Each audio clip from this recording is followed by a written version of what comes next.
everybody. It's Jessica Jones. I'm the Cryptid Huntress. Welcome into the show tonight. Thank you guys so much for being here. Man, we're about to go on the hunt for the Púca. Okay, the Púca. This is new to me. Okay, it's new to me, but I am so stoked. I love looking into new cryptids, paranormal stuff. We're going to go down a great big rabbit hole tonight. I have Dr. John Stamey here in the studio with me tonight. We're going to not only talk about the Púca, we're also talking about the Tulpa. And has your kid ever had an invisible friend?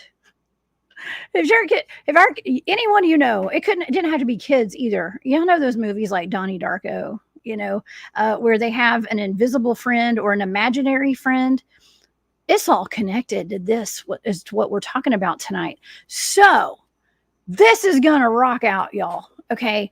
If you guys would like to follow along with all of my shows, please go to my website. That's thecryptidhuntress.com. You can find all your Cryptid Huntress needs over there with the shows. My shop is over there. And I want to give a huge thank you to all of my channel members who booked a reading with me. Okay, I did a special this past week from like Wednesday to Friday, and it was a huge success. Okay, so thank you guys so much. I was out of town yesterday. I haven't gotten to those readings yet. I spent my day driving to Tennessee yesterday morning, very early. I got there for the afternoon. We actually recorded two separate shows yesterday, two podcasts with Tony Merkel with the Confessionals podcast. In studio, me and Drewski and Taylor of Cryptid Warfare, those guys that I go out in the Skinwalker caves with, and the Dogman hunts. We did a couple of shows with Tony yesterday, and man, y'all are going to love them. I'm already putting it out there. Y'all are going to love them because I know I did when we were recording them. So stay tuned for that. I'm not sure when they'll be released, but it's on the way. It's on the way. And then I drove home from Tennessee last night. So it was a long day. I was a little tired today, but I'm here. We are more energized than ever. And by we, I mean me. Okay. So anyways, go to my website, y'all, if you need to keep up with me and all the things that I'm doing, all the events that I'm going to be at, including in 2 weeks, I'm at the East Tennessee Squatch Out with Manimal Research. So I hope you guys already booked your tent space because they have sold out. I did get word they sold out of all the tent spaces. They were all taken. I think some of the guys that I go out and do some of the Bigfooting and dog manning, I guess you could call it, they're going to come out at least for the day and come hang out with us out there. And who knows? You never know who's going to show up to these events. So hopefully we'll see them out there, and you guys can meet some of my roll dogs when we're out there. Also, I do have a Patreon if you guys would like to support my work. Thank you guys so much for all your support. And that remote viewing show on Thursday, was that not the most amazing show with a Sherry Div Band? I had remote viewed a blind target. It was her kidnapping when she was 3 years old. And Sherry was brave enough to come on and discuss her kidnapping with us and the remote viewing data, which is pretty mind-blowing. And I think it gave her some closure. Okay. And it helped us to address the problem that we have of human trafficking and child trafficking in the United States and all over the world. And she was one of the lucky ones who got found. Okay. She was found. But a lot of children, a lot of adults are not. So if you missed that show, please go back and watch that. The data and the information on that case is in my Patreon if you guys would like to support my work there and get the inside scoop. And I've also got that shop, War Woman Goods. Shout out to everybody who's been buying my jewelry. Thank you all so much. It is so much appreciated. I love you guys. Okay. I do. Okay. Well, let's get to our show tonight, shall we? Because I have Dr. John here. I'm not going to keep him waiting. Okay. Because he has too much to talk about tonight. And so do I. We always have a fantastic conversation every time he comes on. The last time you guys saw him was on Spaced Out Radio. And we talked about the Tulpa. If y'all remember what the Tulpa is. Now, we're going to talk about the Tulpa tonight because it does relate to the Púca. I love that word. The Púca is no joke, too. This is no joke. These are, I was going to say pesky. Okay. They're tricksters. And they can shapeshift into different animals. Hold on. I'm going to read it. Okay. So I don't leave anything out. So They are shape-shifting Pucas. They're spelled in like 4 or 5 different ways. The Puca, the Puca, the Puca, or the Puca. Okay, you got to go look at the description box for all the spellings. But it's a captivating figure in Irish mythology. It's also Scandinavian, and these things are all over the world, actually. But Irish mythology, known for its shape-shifting abilities and mischievous nature. It can take a variety of forms, often appearing in different animals such as horses, goats, cats, dogs, and rabbits. Regardless of its form, the Puca is typically portrayed as dark or black. The creatures are not inherently evil, but they are tricksters by nature. Tales of them go back centuries in art and literature from the character. I don't know if it was before this, but I know that Shakespeare had a character named Puck, and it was a little elf, and it was in Midsummer's Night's Dream. Okay, it's in that, and so that's where it started, I guess, or it's probably before that. But then modern day movies, by modern day, I do mean the 1950s and the 2000s. That they had a movie called Harvey, and then there was Donnie Darko. Ooh, y'all know Donnie Darko. That's a good movie. So we're gonna get into all that. Dr. John Stamey has always had an interest in the paranormal. He runs a number of Comic Cons, as well as Bigfoot, Lizard Man, and UFO festivals and conferences. He co-hosts Scary Cast, a weekly podcast on Blog Talk Radio, and airs his shows on his YouTube channel, Bigfoot and Company. He's published several books, including Bigfoot Explorers, An Introduction to Hominology, Look Up in the Sky, Aliens, UFOs, and Anomalies, and Lizard Man, Bigfoot, and Friends. You can find him at Bigfoot and Company over there on YouTube. Please go subscribe, y'all. And please welcome to the show my friend, Dr. John Stamey. Hello, hey. Jessica. How are you doing? I am amazing. I'm really good. I got drenched a while ago, so I just came in from outside. We're having really bad storms here in Georgia today, and but I swam back to the house, so I'm good. How are you? Well, that's great. I'm doing well, and I've got to say, I've got to make a public service announcement. To get ready for the show tonight, I rented from Paramount for $3.95 Harvey, starring Jimmy Stewart. And I have got to say, I had forgotten just how wonderful that is in the category of It's a Wonderful Life in 2001. It's just unbelievably wonderful. And if you got $4 tomorrow, go rent it. It'll make you feel good. And I think it's always great to have a wonderful feel-good movie. We're not going to tell how it ends, but it ends the way I like it, and it ended. So it's all about the Pooka.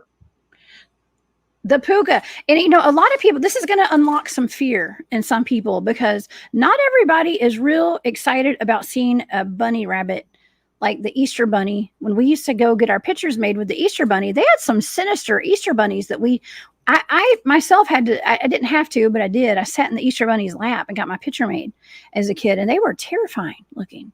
Okay. So, and that's what this thing is. Well, it's what it is. A lot of times, or many times, apparently in Irish mythology, the Púca was a trickster horse. Now, that is a great picture of Jimmy Stewart standing there with his Púca buddy Harvey. And I mean, I got to call him. I've got a great buddy Harvey. I got to call him tomorrow and encourage him and his wife. They're down in Charleston to go watch Harvey. It's a great movie, and there it is. And let's see what there he is. There's some more Jimmy Stewart.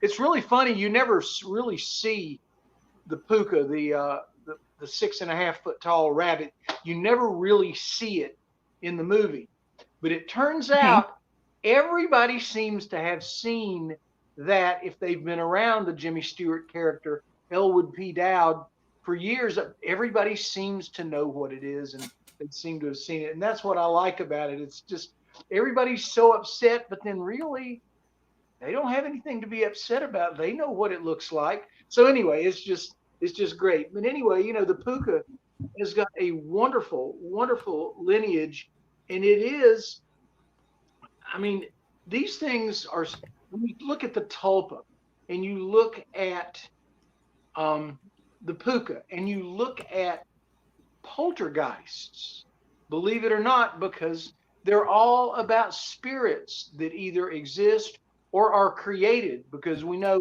and I learned this up at the Ryan Research Institute, poltergeists are basically created by you, a person. That is the current thought. And I just think it's very interesting. You know, a poltergeist is like a tulpa created by one, or it's a puka maybe created. We don't know, but we know that these spirits are very, very real. And there are a lot of kids that have had experiences with their imaginary friends. Oh yeah. Well, you know, a lot of kids have imaginary friends, John. Yep. I don't think I ever had an invisible imaginary friend. I might have. I don't think so though. I never heard about it, and my son has not. No, not that one. My son has not. Thank goodness. But a lot of kids have imaginary friends. You can see a lot of videos like on TikTok and Instagram where parents will walk into a room of their child's room, and their kid will be talking to somebody that's not there, but then things will move on their own while they're in their room. Now that could be a poltergeist. That could be poltergeist activity. It could also be a ghost or some kind of puka or something, I guess, right? Right. It's something, and it turns out I read a couple of academic studies this afternoon that said that exactly 2/3 of all children, the number is actually 65%, have had an imaginary friend. Now, I was talking with my buddy Ray. He is my radionics guy. He's from Gainesville, Georgia, and I said, Yes. Ray, I got to ask you a question. You're likely the only person I'm really going to talk to today. Did you have an imaginary friend when you were a kid? And that took him No, by the blue and white one in the middle. Pardon? Oh, sorry. I thought I hit the mute button. I was trying to get. I have something to. I have show and tell. So I'm sorry. I was talking to my son. I asked him to get a flower vase because I was going to have a story about it. And then I'll turn it back over to you. But here's what Ray said. He said, "You know, John, I really did think that I had an imaginary friend, and I talked to that friend, and it was very real to me, but my parents convinced me that there was no imaginary friend, and I kind of let go of it.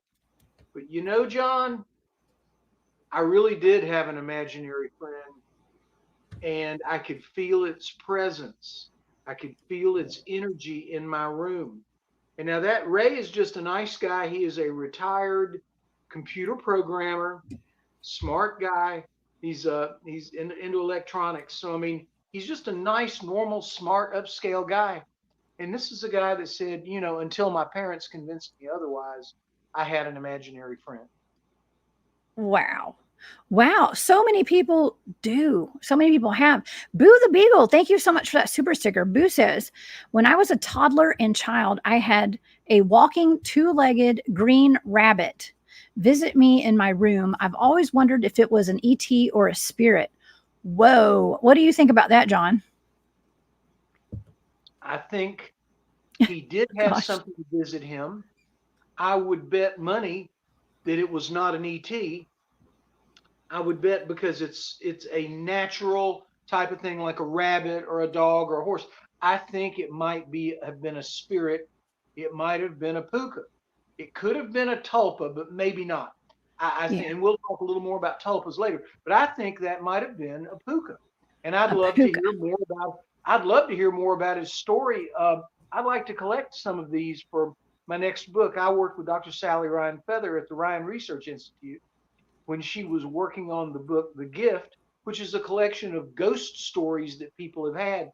And I like the cryptid stories, I like the UFO stories, and I like the spirit stories like the Puca and the Tulpa. I mean, I like those. And if you want to get you a copy of Look Up in the Sky, it's available at scarycast.com.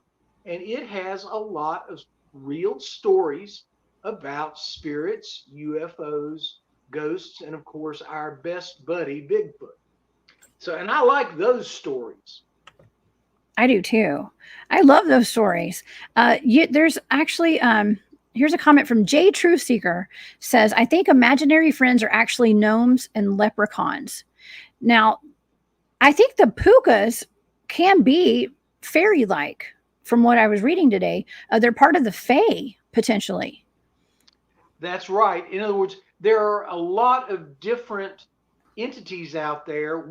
We're not smart enough to know how we categorize. I mean, we categorize people as United States citizens or Chinese citizens or Russian citizens because those are easy labels for us to give them.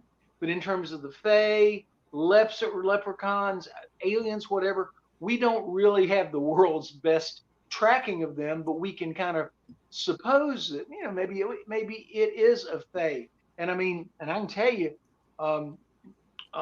what's her name? She Squatcher.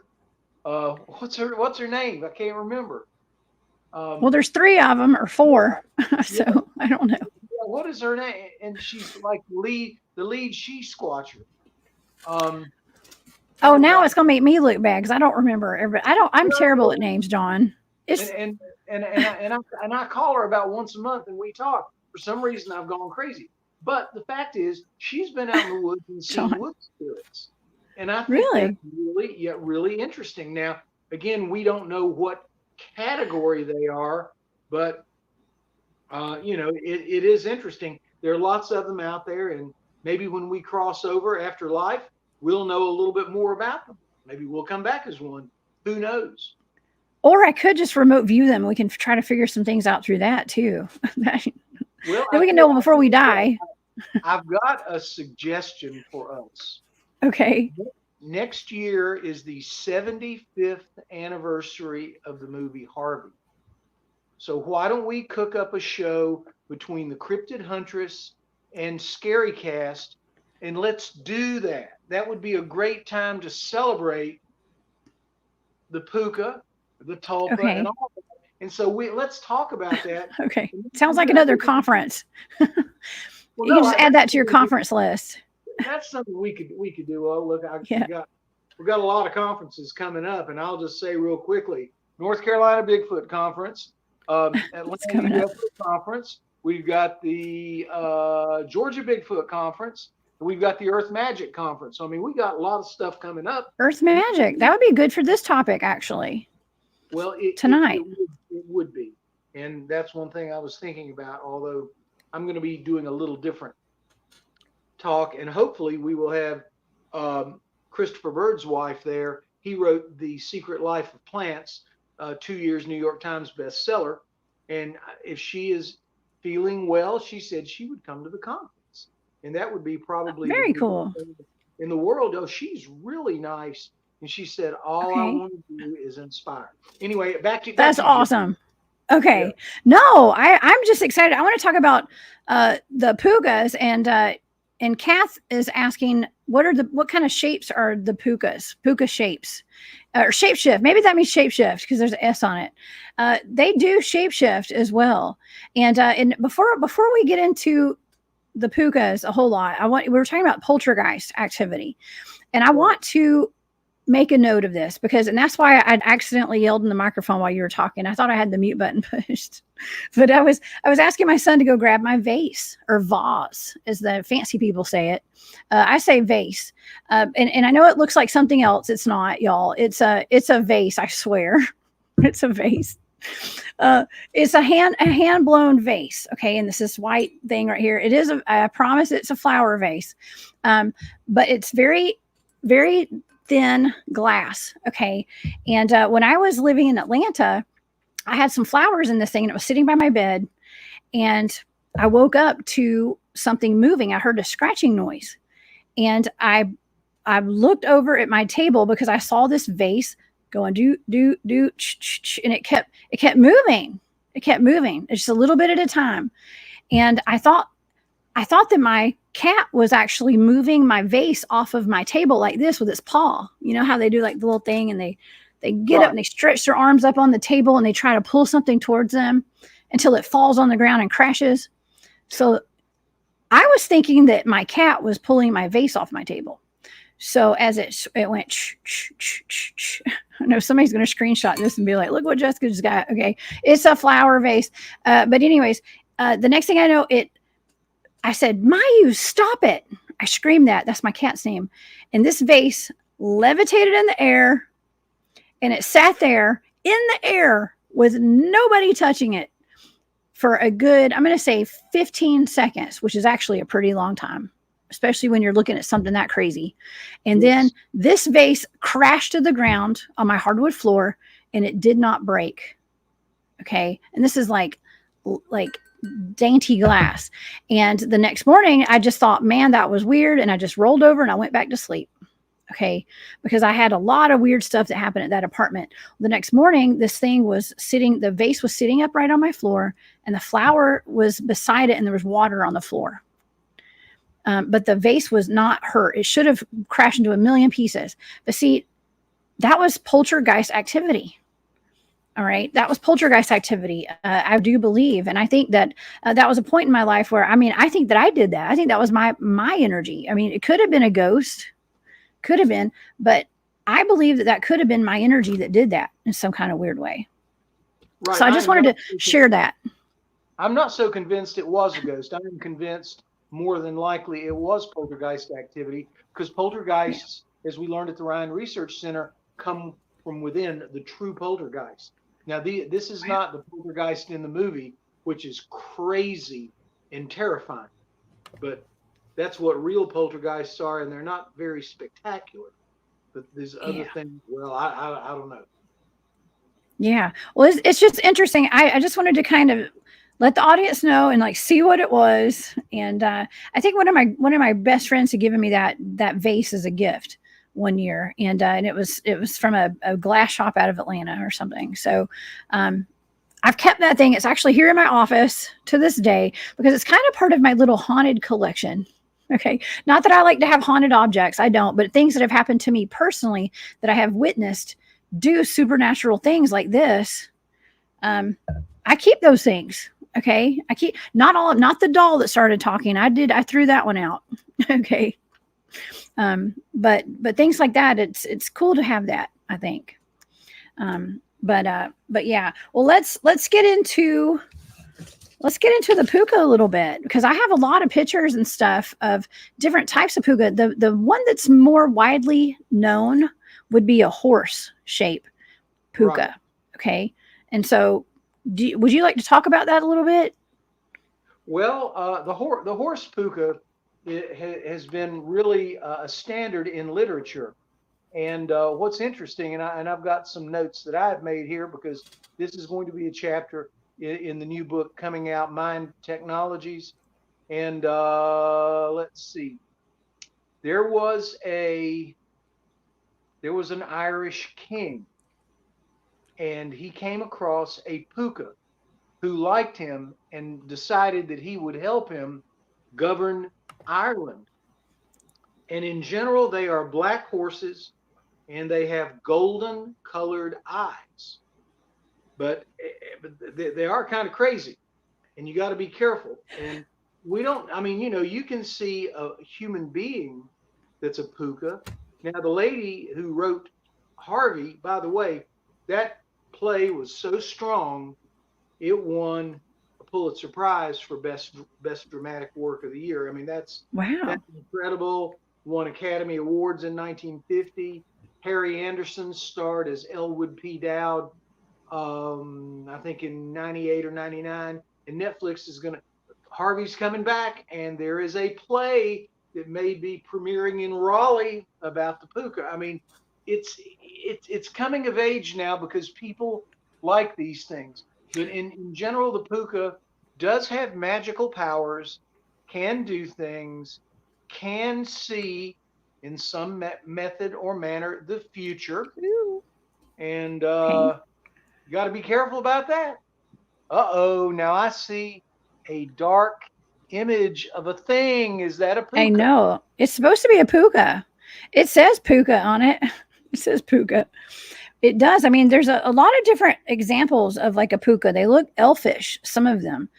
They could, like you said, they could be human looking, and that does remind me of the Fae and stuff, the shapeshifters, because they can pretty much shapeshift into anything, including goats. Now, Dr. John, I saw a video of a black goat walking on two legs through a village in Africa or somewhere, and it looked scary to, I mean, to the normal person. I mean, first of all, goats have an interesting look about them with their eyes.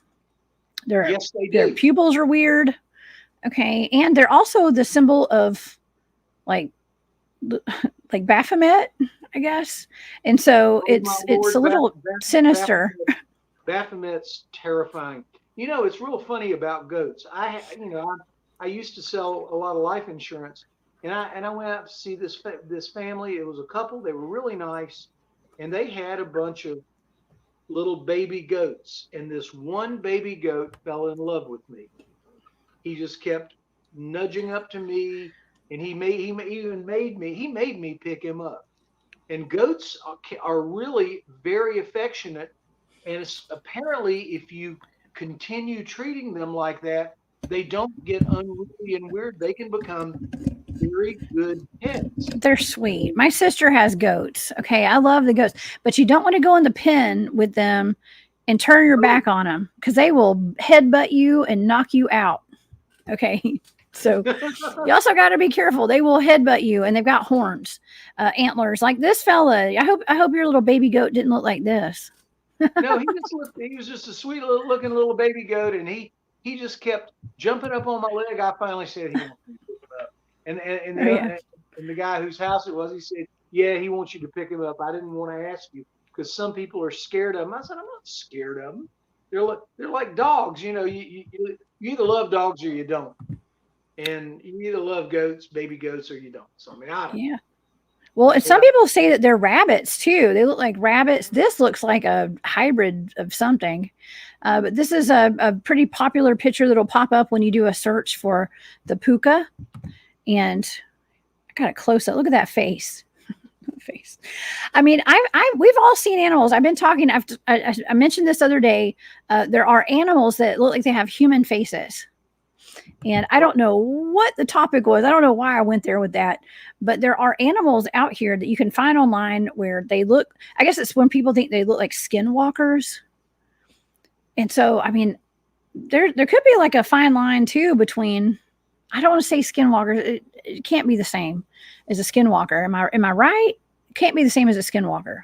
Right. And by the way, I've got to take a short break if you will indulge me. We mentioned the word shapeshifter. Yes. Have you ever seen a real shapeshifter that shifted shape? Okay, that is funny you asked that because today, gosh, I meant to get some screenshots and I forgot. I will do the audience a favor, and tonight after the show, I will not forget. I will put this video on my Instagram stories because a friend of mine sent me a video, and I sent it to a couple of my research friends because it was so wild. It was a gentleman who turned into a crocodile or it was actually an alligator. And I saw this video and I was like, I don't know if that's real. I had to watch it several times to understand what I was looking at. Because with AI, we don't know what's real and what's not sometimes at this point. But there's a video of a gentleman who he changed his jaw. He started moving his jaw around kind of weird. And he went down. He had on, it looked like a hat with a crocodile head on it. But he kind of went down, put his hands on the ground and did like he was going to do a push-up. And as he went down, his jaw came out and it kind of pushed forward. And he looked like totally like a crocodile, or not a crocodile, an alligator. And I had to watch it over and over and over again because I was like, is this AI or is this real? And my friend said that was real. He said that was real. And I believe it. Okay. I don't know how he did his jaw like that. But I'm going to let the audience, y'all decide for yourself. I will post that video later tonight when I get off the show. So I think if it was an AI, yes, I have seen someone, not in real life though. Okay. Not in real life. That was on a video. So I've never seen anything like that I can think of in real life in the 3D. I have had the pleasure of, I was standing outside of my previous apartment, and there were some apartments that butted up against them, about 20 feet away, and their back door mirrored my back door. So I'm standing there talking to a friend who knows a lot about the paranormal, and this young fella, about 25 years old, walked up the stairs and disappeared through the door. Who? Okay. I said, oh my God. I said, that's a shapeshifter. She said, what do you mean? I said, I just saw a shapeshifter vanish through an unopened door. And so it was about 3 months later, the apartment had been empty. And these new people came in and they were out cooking out. I definitely wanted to find out what they might know. And I said, do you know about the guy that used to live in this apartment? Oh, wow. The landlord didn't like him. I said, what do you mean? Well, he owed him a lot of rent. So the landlord, the landlord heard him inside the apartment. So he just opened the door and walked in, and he was not there. And whenever the landlord went in, even though he thought he'd heard this fella in there, he wasn't there. So he finally just vanished, just left. And I mean, I said, oh, okay. They said, wonder what that was. And I explained to them what I thought, and they were creeped out. But yeah, I think I saw a shapeshifter disappear through an unopened door. And it's just something I saw. It's on my timeline. I saw it. So, I mean, that was truly one of the creepier moments I've ever had. And I can still see him just vanishing through the door. It never opened. Wow. You and I think one of the first times you ever came on my show, we talked about the lizard man of Scape Swamp. And I see Brooke in the chat had mentioned something about could be a reptilian. And we talk sometimes on the channel about reptilian shapeshifters and them using some kind of, it's almost like a holographic technology or something. And being able to do things like, I mean, that's how they're shapeshifting, or that's how we're perceiving them as being in human form, but really it's almost like a hologram, or it's just some kind of mind control that they're doing on us. Okay. So I don't know. All this stuff is just mind blowing, and it's hard to wrap your head around. Donna is saying, hey, Donna, she says, as a child, we went to Coney Island in New York and watched a woman turn into a gorilla in the 1970s. My grandmother snatched us up and ran. Wow. That's wild. That would have been terrifying, Donna. But thank you for sharing that. I wonder if that was she really turned into a gorilla, or that was some kind of trick. Well, have you heard of that? Well, that sounds like a little more than a trick. It does. That just sounds like something that may have happened, and they made some money off of it, and everybody thought, well, it's just a trick, but it's not. And that's something that we are up against. Is when we see things like this, there are times when, they're circus sideshows and things like that, but they're real. And you've got to be very careful about things like that and be on your watch, because there are a lot of things out there that are real, that are not AI generated. They are absolutely real. And you've got to watch out, because you've got to realize, and you've got to say to yourself, listen, this is what I just saw. And you've got to log that in your brain. Always write it down if you have something like that happen, because that's the best way. It is. Okay, Bernard, you and I are on the same frequency tonight, okay? Because I was just thinking about David Copperfield. And Bernard says Christian Angel and David Blaine freak me out. They've got something going on, in my opinion. Christian for real. Okay.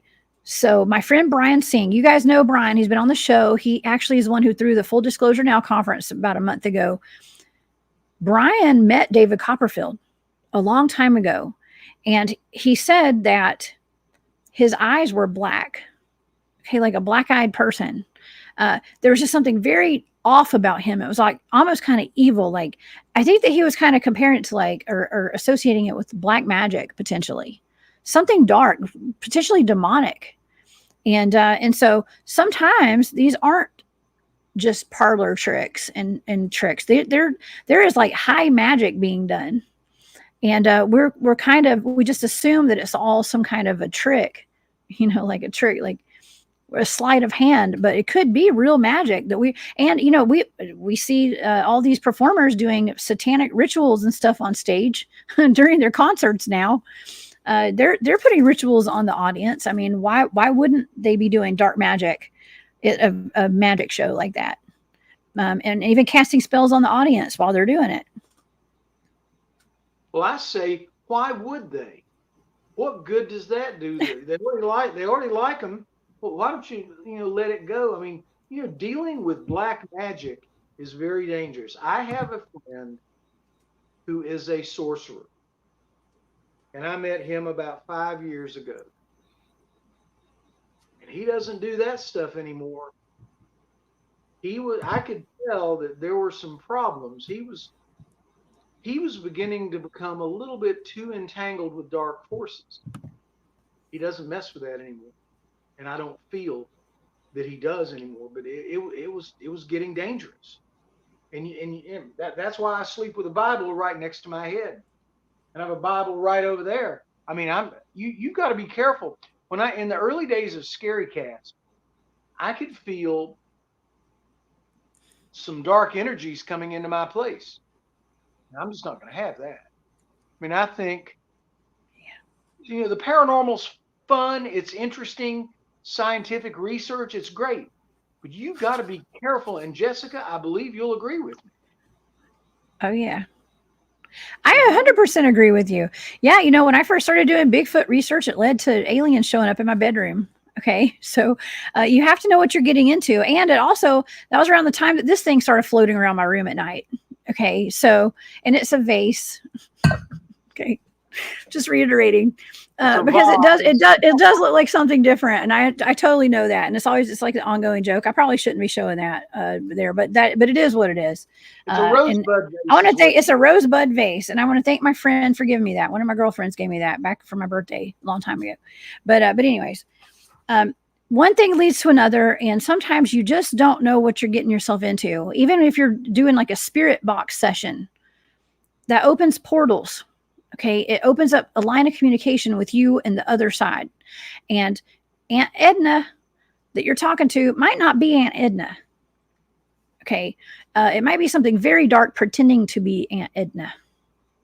Right, and we did kind of a major examination of a restaurant in Wilmington. It was on the second floor, and I knew the owner fairly well, and he let us come in there and stay all night. We stayed there until about 5 o'clock. Now I was dead tired. But what is that? It's an older app that you would have on your iPhone or whatever. It was maybe 8 or 9 years old. Do you know what that might have been?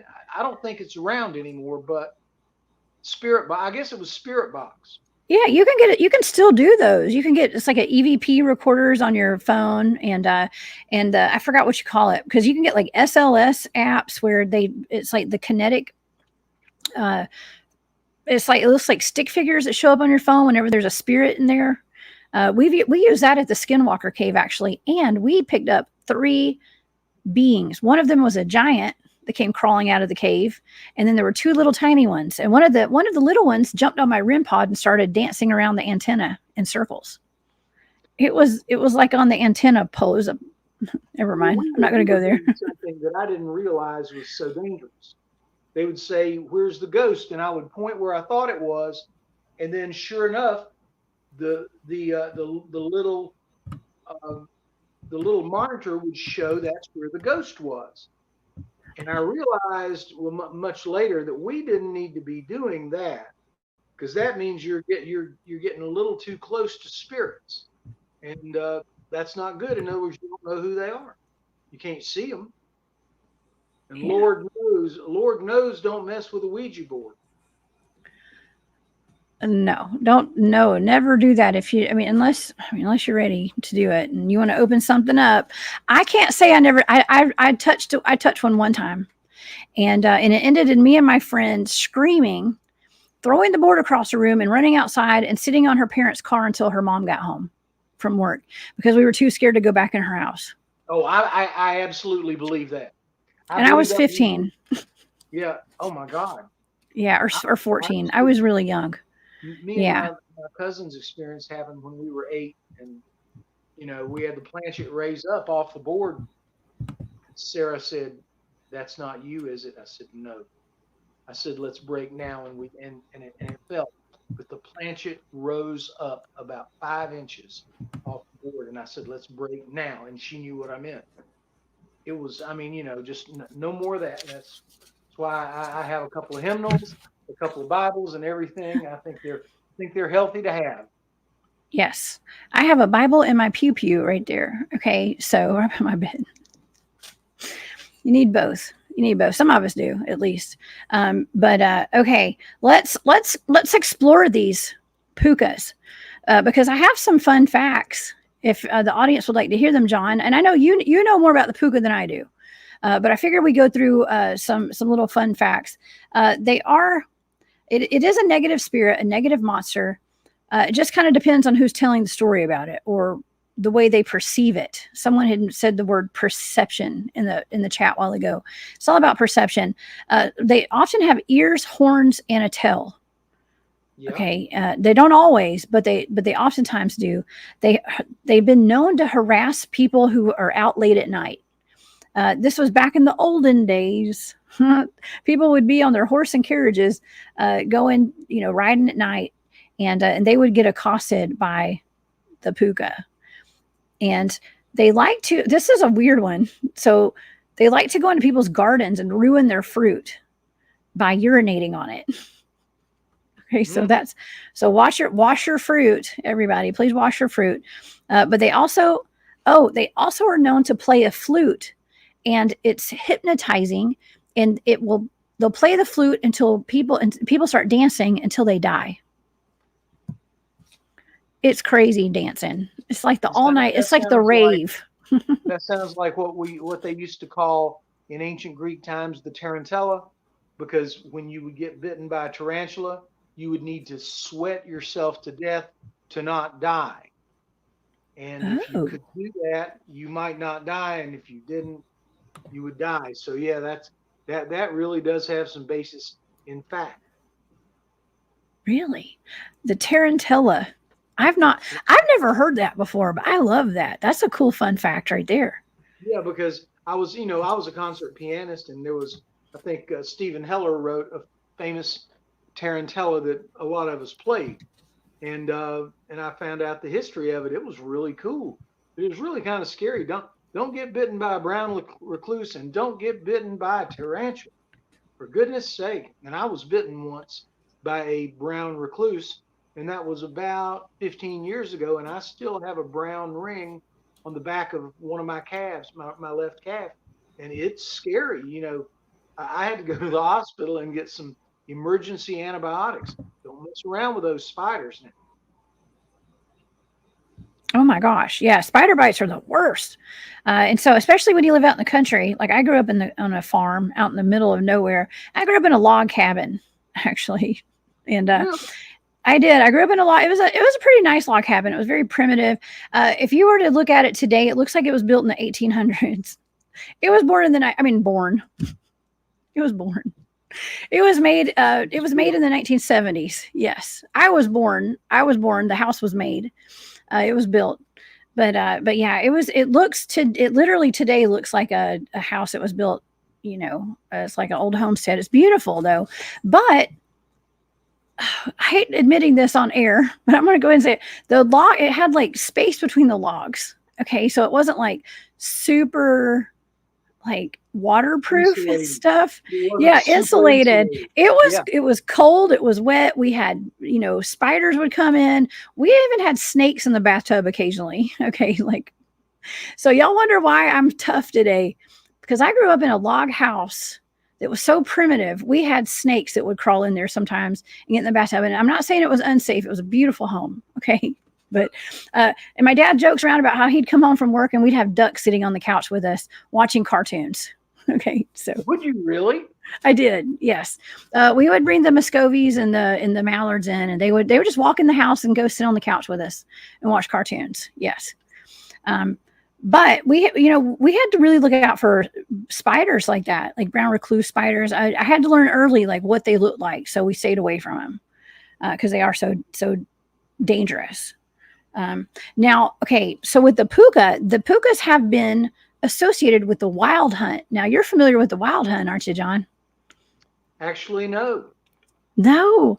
Okay, well, I've talked about the Wild Hunt before. Now, these are like spirits, I don't want to say deities, but it's actually kind of bad. That I don't know if it's once a year or how often it happens, but the Wild Hunt happens occasionally, where you don't want the Wild Hunt you don't want to be outside. You don't want them to come scoop you up and take you on. Basically, it's like hellhounds. Okay. And it's almost like the White Walkers from, the Game of Thrones on their hellhounds and their horses, going through the sky, scooping up people. I don't know if they're taking them to hell or what. I don't know what happens.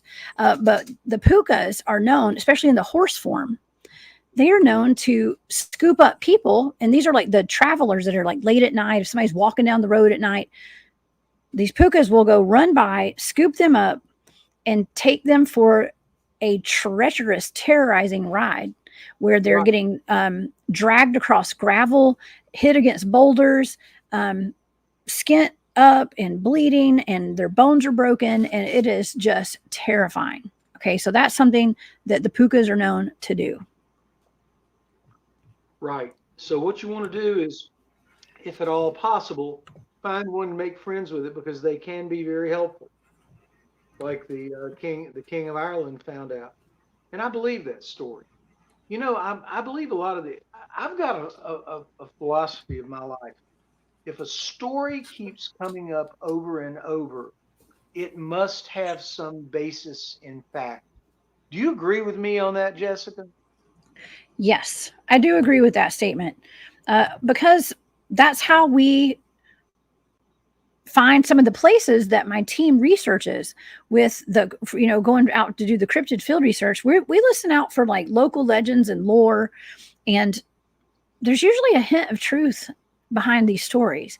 If there's like a local witch, if there's a booger holler, okay, if there's a pig man or any kind of local legend and lore, it didn't just come out of nowhere. Even, when I grew up, my grandparents I thought it was a story my grandmother made up, but I've heard other people talk about her now, but she used to talk about how Mad Maud lived in her backyard. And my grandfather, I was terrified to spend the night at their house because they lived in the country too. But at night, my grandfather would talk about the little boy that lived in the wall of his house. And at night, after I would go to sleep, and I would go get in my own room and one of their extra bedrooms, and my grandfather would sneak down the hallway at night, and he would start saying, "Let me out, let me out." And so I was terrified of the little boy. I thought there was a little boy in their wall. Okay, but it was really my granddaddy. But he had a knack of changing his voice, and it sounded like a little boy. So, but I'm not saying. That's not a local legend. That's a personal legend that came out of my grandfather. But the Mad Maud was, and Rawhead and Bloody Bones. Rawhead and Bloody Bones is another one. And I guess it didn't help that their house was right there on the Trail of Tears, like part of where the Trail of Tears went through in Georgia. And so a lot of, and very rich history right there on their property. And so very well could have been very haunted in that area. So a creepy feeling at night. My family still owns that property, okay, to this day. Are we talking about the Atlanta area? Or yes, Georgia. It's in West Georgia. It's in West Georgia. And it's in West Georgia. And as a matter of fact, about 4 or 5 years ago, there was something that happened on that property, and there is something that was very much a shapeshifter showed up on that property. My sister's former husband was outside one night. They'd always build a camp, like a bonfire out back and stuff. And he said that he saw something out of the corner of his eye, and he looked up, and the way he described it was a naked man that jumped over the fence into the woods. But it looked more like that. What is that thing off of the Ring? What is that? What is the movie about the Ring? The thing that says "My Precious," Lord of the Rings. Lord of the Rings. That's it. The little Golem or something. I think that's his name. I don't know if that's his name. The Golem. Yes, it is the Golem, because the Golem is Eastern European Tulpa. Okay, well, that I think that's what my former brother-in-law saw. He would not even talk about it. After that incident, he was so disturbed by what he had seen because in his mind, he doesn't believe in Bigfoot. He's a hunter. He doesn't believe in ghosts. He doesn't believe in any of that stuff. He didn't back then, I don't think. And I'm sure that he rolled his eyes at me. Most people do. A lot of people do. But when he told us that story, he was so animate about getting it out and telling us, but then he reneged on it like it never happened. Now, maybe that was because so he could keep his sanity and live there without thinking about it. But it happened, well, and there was something there. Yeah, you never know, and you gotta. You know what? I go by a rule. You got to be careful out in the woods at night. Now you just do. And I know that when I had my first Bigfoot experience, it was at a house and the lights got turned off, and I saw some very strange things that were really disturbing. And I realized you got to be careful. Not the dangers, but the situations you put yourself in, Jessica. And I mean, I know you guys go out there and everybody. You've got to be careful about what you put yourself in, and you've got to take protection because we only have one life here, you know. Yes, but I have lived many lives, John. So, yeah, it's we even have David Pardue in the chat. I think you know David, John. David Pardue is one of my teammates up in North Carolina. David's a great guy. David, yeah. How are you doing? Yeah, he mentioned the rake. Okay, and that it could have been the rake too, but it actually looked more human than the rake, and it looked more like the Gollum, okay, or Gollum from the Lord of the Rings out there. And it's very much, you know, our friend Don Tart, actually, one of my other teammates, he has a video of a rake in his, what looks like a rake in his yard off his video cameras out there. So yeah, that's in North Carolina too, I think. It was great seeing both of those guys, Don Tart and David Pardue, at the which one was it? Was the Earth Magic conference? Yes. It was a UFO conference. It was the World UFO conference. I'm sorry, yeah, you're right. It was some conference we do a bunch of. But yeah, it was great seeing them, and I got to talk with them a little bit. It had been a while. So anyway, thank you for bringing some of your teammates there that I could get to see them and talk to them. It'd been a couple of years. Yes, we have I have wonderful teammates and people that are very supportive. I've been on the phone with the majority of my team today, actually, and yesterday. We've had some interesting things that came up with our team. We all keep in touch, and I love them to death. I was with some of I've got a new team too that I'm on as well, and I was with them yesterday up at Merkel Studio. So shows coming soon. But yeah, we're all really super close and tight knit because we go out there, we experience some weird stuff together. And so your vibe attracts your tribe, and we're all weirdos, I guess. But we're also pretty tough dealing with this kind of stuff. We do it so y'all don't have to, y'all. Okay, everybody in the audience. We do it so y'all don't have to. Well, I'm hoping our new team of you, Ben, Matthew, Jamie, and me, we're going to be, I'll just tell everybody, we're going down to Elkins Creek. Oh, that's right. Weekend after Labor Day, and that's going to be fun. I mean, I'm going to try to get some locals down there. I've got an author that has a book. I'm trying to track him down. I'm trying to track down a lot of people so we can have at least one more person, but I think we'll have a good time there because what we are going to do is at the Molina Bigfoot Festival, which is the 9th of November, you and Matt and I are going to do a panel to close the conference part. And we're going to talk about our experiences out there at Elkins Creek, which is, and I love this book because it aptly says the Elkins Creek cast is the most important Bigfoot artifact in all of Georgia. Yes, the Elkins Creek Bigfoot. We've discussed it on my channel before. This past year, I had Tina from the clerk's office in Molina, where Elkins Creek is, here in Georgia. I'm going to be speaking at their festival in November 9th. I'll be there. You'll be there too. Yeah, But we'll all be there. Y'all come see us. It is the best small town Bigfoot festival I've ever been to. It's so fun. So please come to that. A lot of the big researchers, all my buddies are all going to be there. So y'all come to that. But yeah, they had huge tracks and stuff down there. So yeah, gosh, your hair is looking great tonight, John. By the way, we've had a good time talking tonight. We haven't even gotten to the Tulpa. Maybe we can cover that a little bit later sometime. Yes, for sure. For sure. I was just complimenting you on your hair. Your hair is looking mighty fine tonight. Your hair looks great, John. Yes, yours. My Lord. It looks so good. I don't know what you're doing with your hair. It looks great. Okay. So I hate to tell you this. I just let it grow. I think somebody in the chat mentioned your hair earlier. Like your hair does look great tonight. I wash it, comb it in the morning, and I'm done. So I'm jealous. I'm so jealous. I'm trying to see if there's anything else left for me to talk about with the wild hunt. Okay. Because that is something that the Pucas are associated with.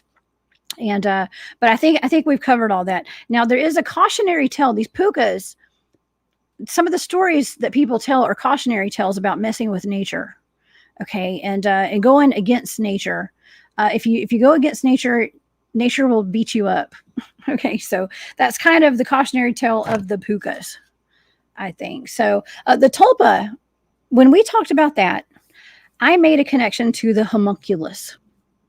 Okay, the homunculus show that I did with my friend Brian is the only one of two shows that were deleted off of Facebook.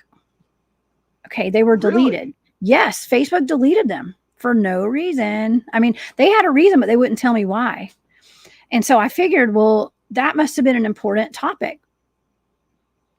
And you gotta be careful, and that's one reason why I'm moving everything to iHeartRadio and YouTube and the internet, because Facebook seems to have, what can I censorship. say? They seem to have opinions. Censorship. Yeah. Opinions. But yes. So that, and I can't remember the other video, but that was taken down. But it was definitely the homunculus, and we were talking about artificial humans. Okay, now how are the Púca and the Tulpa connected? Is it because of the manifested being aspect of it, John? Well, I think the Tulpa is manifested from people like doing a seance or getting together.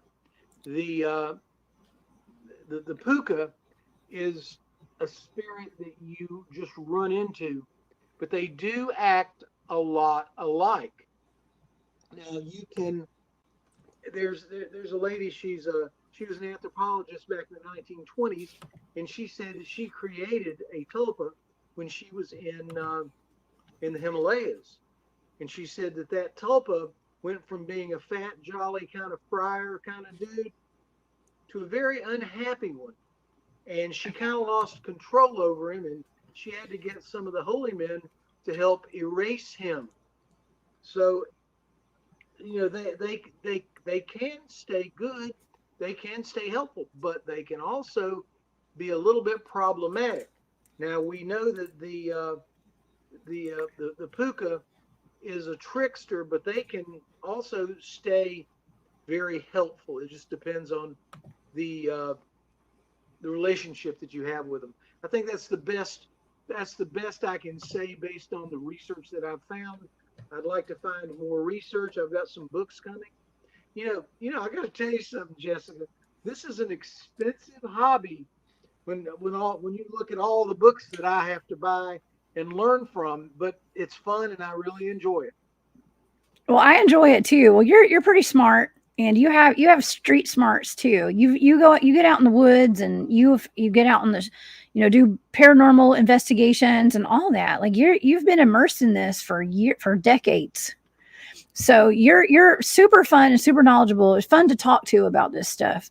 And you talk about stuff. Decades. I'm just teasing. You're decades. Well, I mean, we're probably not much in like a age difference. Okay, you and I. So I've been around for decades. I'm just glad to be here. And I'm a vampire, and it ends that Vampire. discussion. You might be a vampire. I don't know. Well, Dr. Dennis Carroll, I don't know. I think happy birthday to Dennis, by the way.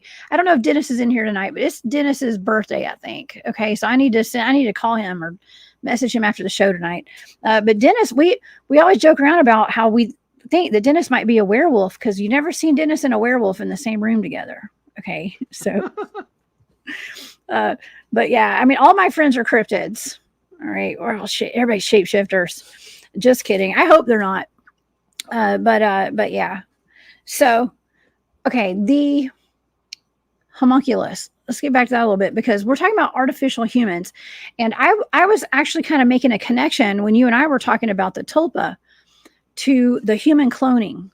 Okay, the cloning of the bodies and dark entities being put into them through magic and rituals and things like that. And we talk about cryptids being cloned as well, and in either, I guess, made from a test tube, like test tube babies, right? I don't know if that's the correct term, but they're basically test tube babies, kind of. And this becoming more prevalent these days, John. All these cloning facilities like Clonaid, and celebrities that are being cloned, and people that are rich cloning themselves and cloning dogs and cats and all sorts of stuff. But there's an element of the homunculus and the being, I don't know, it's all connected. It's just all connected, I guess, with this. It really is. The whole spirit thing is connected. Like the tulpa has a connection to the Púca, which has a connection to poltergeist. There's a whole big connection in the spirit world. And we just, I guess, aren't allowed to know enough that we can describe this, because I guess that's not what we're supposed to be doing when we're here on Earth this time around.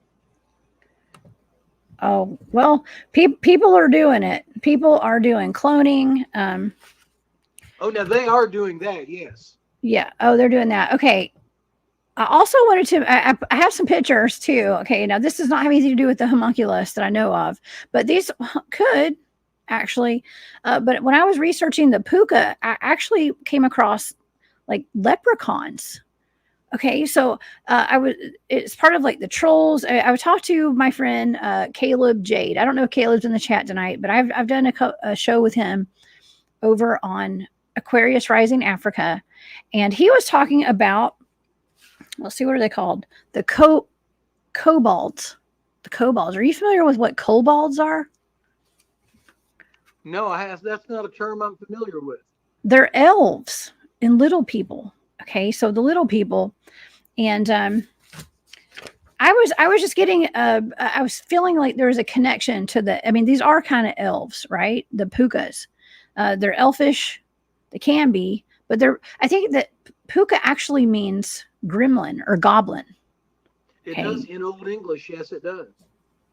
Okay, well, these little we got these movies out, like the Leprechaun movie. Those are some scary little leprechauns right there. And they look like goblins. I've got some terrible pictures of them. I don't know if that one's a scary one. I mean, that's kind of what they look like. This is from that movie. That's the scary one. But yeah, I'm not sure if that could be a Puca, but they were saying in those articles that I was reading that leprechauns are Pucas. Or could be.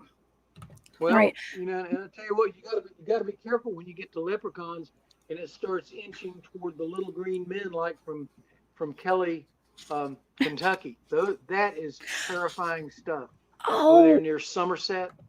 Have you ever? Are you talking about this? Huh? You're talking about Hopkinsville, the Kentucky Goblins. Oh, I already had a picture. I was going to talk about that tonight. Yes, because we got to talk about. We can't talk about goblins without bringing up the Kentucky Goblins. That's just a given. And this happened back in the 1950s, I believe. A lot of strange happenings were going on. High strangeness was going on in the 1950s, including Sasquatch sightings. Wait, was it the 50s or 60s when Patty was seen and filmed? I can't remember if that was 50s or 60s. That was, let's see, 1968. 68. Okay, so that was the 60s. All right. But a lot of UFO stuff was going on in the 1950s. A lot of like abductions started happening, like Betty and Barney Hill. Okay. And we had the Kentucky Goblins, and the people who witnessed the Kentucky Goblins, they said they were like kind of amphibious looking, but the only way they could describe them was goblins. So maybe they were Pucas, potentially. I don't know. I did remote view it, and I think that they were some kind of extraterrestrial, personally. That's what I think. Just basically, because I used to have a friend that I did some ghost hunting with around some cemeteries around here. He was head of the Kentucky Ghost Hunter Association, and I think the Alice Flagg Cemetery down in Pawleys Island scared him away from here. Oh, wow. It was terrifying because he was let's see, slowing down some recorded footage he had, and there was a little girl's voice that very clearly said, "Talk to me, talk to me." And I never saw it. He never came back down here. I'm going to tell you that. I mean, you put the word out to ghost hunters, they'll be down there if you just tell them where to go. Because that's kind of sad too. It's a little sad, but like we said earlier, we don't know if that's a real little girl or if it's something pretending to be a little girl. That's right. There's always that. That's the issue. Yeah, for sure. Well, speaking about scary stuff, one of the more famous Pucas in media lately was Donnie Darko. Okay, this is a great movie. I have this on DVD. Okay, I was going through my old DVDs the other day and I saw this in there. This is a great movie. It's kind of dark. It's called Donnie Darko for a reason, but he has an imaginary friend. Okay, and it does take the physicality, which is actually just his imaginary friend, it's like a person in a really demented bunny suit. So if anybody hasn't seen this, I highly recommend watching this. It's a pretty good movie, but it's also very dark. Okay, so it's like one of those psychological thrillers, I guess. But this is it's almost like your typical bunny. Okay, now that Donnie Darko bunny is almost I'm just going to say this is actually almost as scary as Donnie Darko to a lot of people. And I haven't seen Harvey. I haven't seen this movie, John. I know it's one of your best movies, right? You love this movie. But that's a creepy looking bunny too. I'm just saying. Well, it's something else. I just really like the film, and I like the way it ends. It ends the way that you and I would want it to end. Good. Yeah, we need more movies like that. However it ends, I'll have to watch it and find out. Paranormal, It's a Wonderful Life is what it is. Oh, good. That's awesome. Yeah. Well, what do you think about all these kids that have imaginary friends? What do I think? Yes. What do you think? They better be careful. You do not know who you're dealing with. It's the Ouija board syndrome. You don't know who you're dealing with. You've got to be very careful. And I'll just say this right out in the open. That's why we have Bibles. And one reason that I think we have religion to protect us from those things that can come trying to get us. Now, I mean, that's what I think. I hope you don't mind me saying that. No, I don't mind you saying that. I think there's just as many adults these days too that probably have imaginary friends. We're living in weird times, John. We're living in very weird times. And there's probably I'm not going to say as many adults because, there is a point where kids are more psychic. And I think that's from the time they're born until they're like 6 or 7, if I'm not mistaken. Right, because what happens is they are so much in the area of theta waves, the 3 hertz to 7.5 hertz. And that gets them in that creative space, but it also does put them in some danger. And I've got an article that I'm working on about that. So yeah, I'll let you know when I have that done. Oh, nice. Very nice. And thank you, Long Island Bigfoot, for that super sticker. Thank you for being here. I'm glad to see you in here. I'm glad that everybody's in here. We got a great chat tonight too, by the way. I'm sorry. I get to talking and I lose track of the chat and it runs so fast. It's so hard to keep up with the chat because you guys are just, y'all are amazing. So thank y'all for all the comments and stuff tonight. But yeah, I was, a lot of people talking to themselves. and stuff. I talk to myself too all the time, John. I think that's just normal for me. I've always got a voice. I'm always talking to myself. Okay, there's always inner dialogue going on, and I think that's different. Myself, so. Yeah, that's different than having an invisible friend. I think. I hope it's a little bit different. Okay, it is because it's me. It's me and my higher self having an argument in my head, I guess. But there's movies made about that too. But it's like imaginary friends, but in the end, they turn out to be ghosts. I mean, where's the line? Where do we draw the line between an imaginary friend and a ghost, John?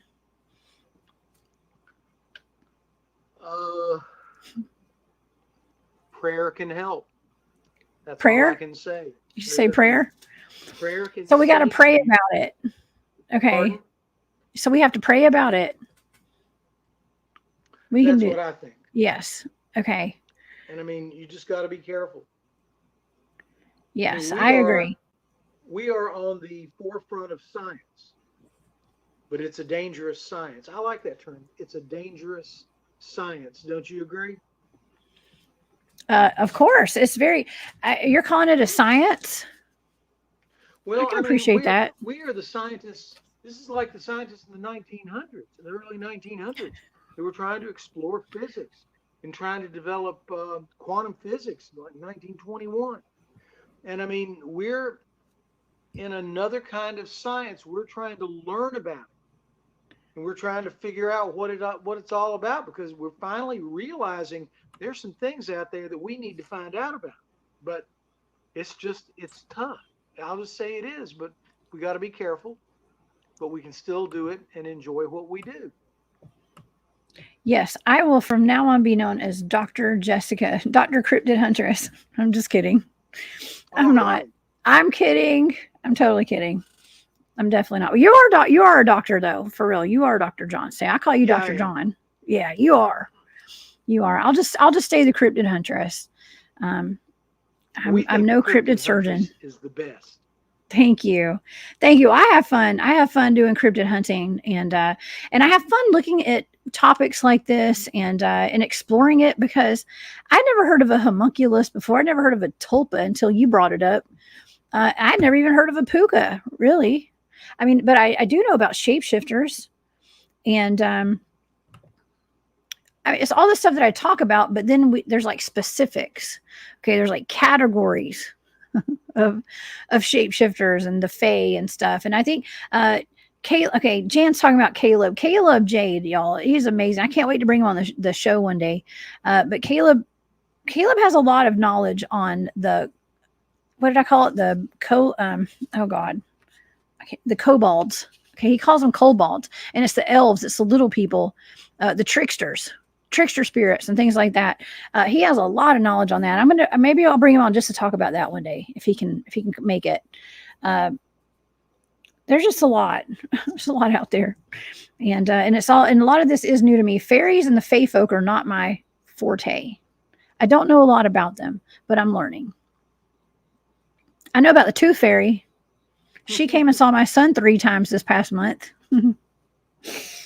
So we know about her. Learning every day, and that's what makes this all fun.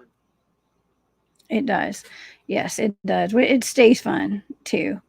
And the gremlins. Okay, somebody said gremlins. Gaia Love. She says, mention gremlins. I was thinking about the gremlins too. Are you familiar with the Gremlins movie, John? Yes. Okay, could those be Pucas?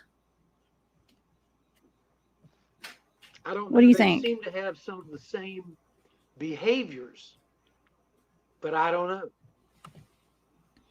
Okay. Jay Truthseeker says, don't forget the Tate Duende of Belize. Now, duendes are like these little people too. Okay, like they're a little hairy, kind of hairy, I think. But those are little people as well, and so that could probably be a Púca as well. Okay, so I'm sorry, I'm so behind on the chat. I'm trying to kind of scroll through so I don't forget anything before we go tonight, because this has been a fantastic conversation. We always have a great, fantastic conversation every time you come on, John, and you are very much appreciated. It's just fun. It is. It is. I saw Amy come in here too. So hey, Amy. I think. Oh, thank you. Amy says she's quiet, but she's been in here. So thank you, Amy. I appreciate that. Thank you for the super sticker. That's very sweet of you. Yeah, wonderful. Thank you for being here. Yeah, I mean, if we take a minute and like assess like all these movies that are out, the movies that we grew up with, like, I mean, I'm thinking about like a vampire movie, like The Lost Boys, Silver Bullet, that movie. We took them as being fiction, but I think they could be fact. Boys was such a superior film, Mm-hmm. and the ending of it was unbelievably wonderful from a guy that likes vampires. Yeah. I love that movie. I absolutely love it. I had a meme on my Instagram the other day, and it said it was like 1987, before all the vampires started wearing glitter and stuff. Basically, is what it said. It said something different too, but it was funny. But it was like, before they became sparkly. Okay, I don't know. Vampires may have always been sparkly. But in the 1980s, they were like hairband metal. 1931. Yeah. Oh yeah, right. Yeah, that's right. Yeah, I've talked about Saint Germain quite a bit, and I know you're pretty familiar with Saint Germain. I know that's not our topic tonight, but we're at the end of the show, and I don't know. Maybe we should go vampire hunting sometime, John. What do you think? Well, I would love to. I was talking with Matt, and he wants to come down to. He wants us to go down to New Orleans because there are a couple of places we want to go, and we want to explore the Cooper brothers, who are terrifying. But yeah, I would love for us to go do some of that. I have an old book that I got about 25 years ago, and there are, it seems as though, some vampires in Charleston and near Greenville. That's the most that I will say. And yeah, we'll discuss that. I would love to, especially if we could find some in South Carolina.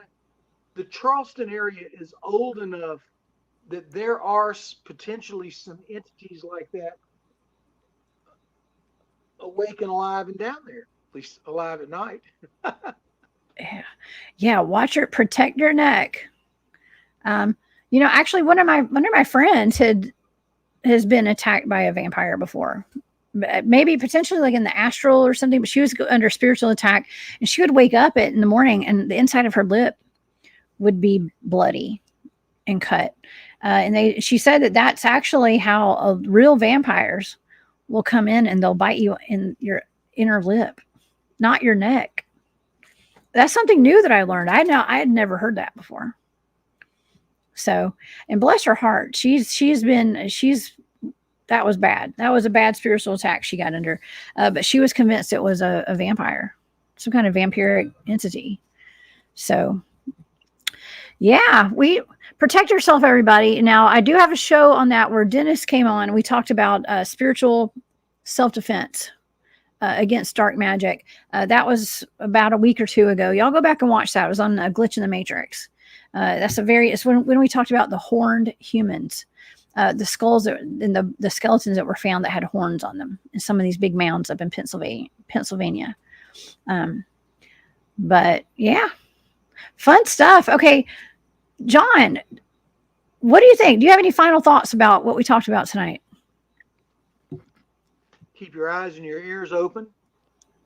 Keep your Gideon's Bible next to you to make sure nothing bad happens. I'm sorry, I do. And just watch and do your research. Be careful. Don't get involved in things that can potentially be very dangerous where you don't know the entities you're being involved with.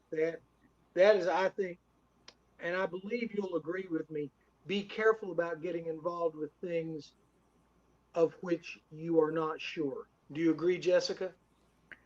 Yes. Well, I mean, I'm not sure about anything I do, but I do it anyways. But yeah, I know what you mean. Yes.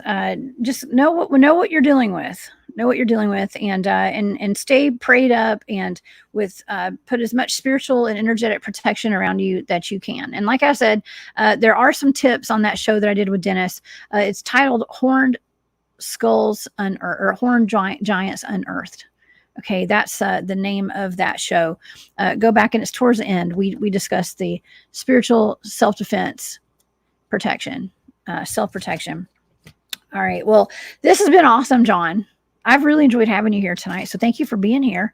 Thank you. I certainly enjoyed it myself. Well, thank you. Would you like to tell the audience where they can find you and tell them about your books and all the conferences that you have coming up? Yes. The conferences are going up on the website tomorrow, but go to scarycast.com and you can see where to get my latest book, Look Up in the Sky. The new book, I announced it last night on Ground Zero with Pride Love. The new book, Mind Technologies, will be out October 1st. It will be available on Amazon. John LeMay will be the editor. He's already editing the first 50% of the book, and he's doing a great job, and I appreciate him. So we're going to have a new book, Mind Technologies. It will include the Tulpa. It will include, what will it include? Here's an old copy. Here's a proof copy, Mind Technologies, and it will include dowsing. It will include programming your brain, introduction to radionics, and remote viewing, and mind speak. Spoke about mind speak for 2 hours last night. It was fun. So yeah, there's a lot to this stuff, and so the whole purpose of this book is to let people know what your mind can do. It can do. Yes, your mind, you guys we are so powerful. Your mind is so powerful. If you had any clue of how powerful you were, you'd be manifesting and I know I haven't manifested my complete wonderful, most abundant reality yet, but I'm working on it, and it's happening every day. It's there. And so if you just knew how powerful it was, our lives would be much different. All of us, including myself. I did some manifesting this past Friday, and I was successful, and I'll share that with you tomorrow, Jessica. Okay, wonderful. Yeah, well, John puts on a lot of conferences. Okay, you put on a lot of conferences, and I am lucky enough to be able to present at a lot of those conferences. So thank you for including me. I get to be at your. Yeah, thank you. You're a great presenter, and people enjoy you, and I enjoy hearing what you have to say. Thank you. Well, there's always something to say. That's the thing. I never run out of anything to talk about.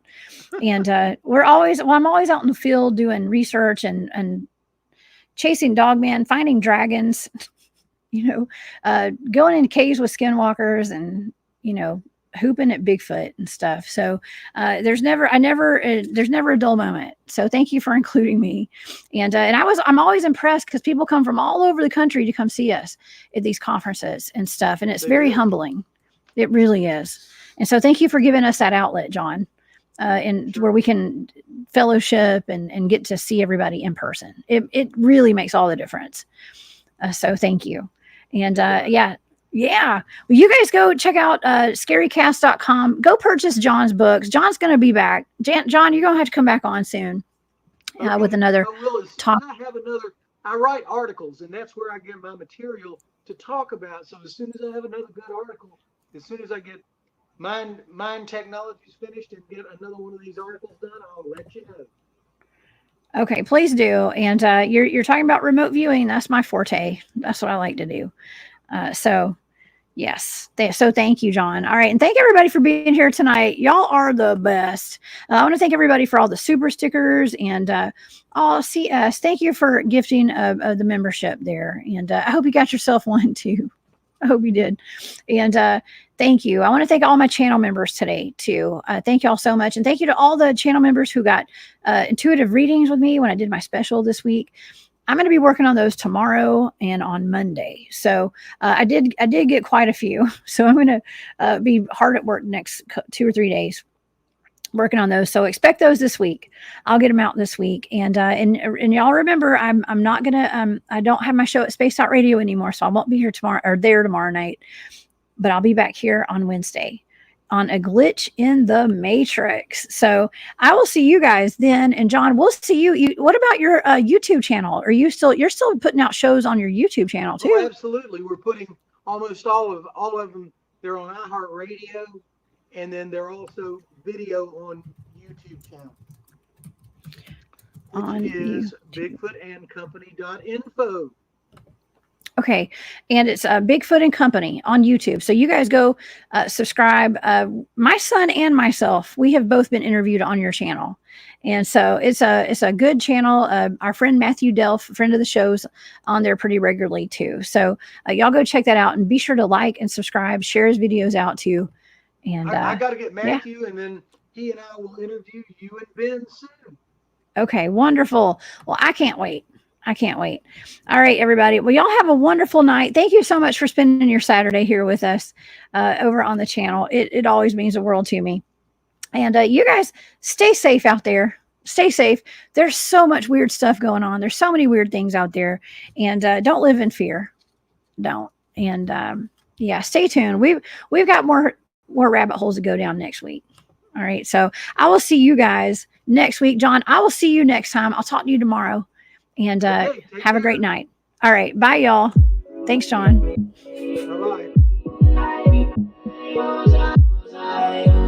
Bye-bye.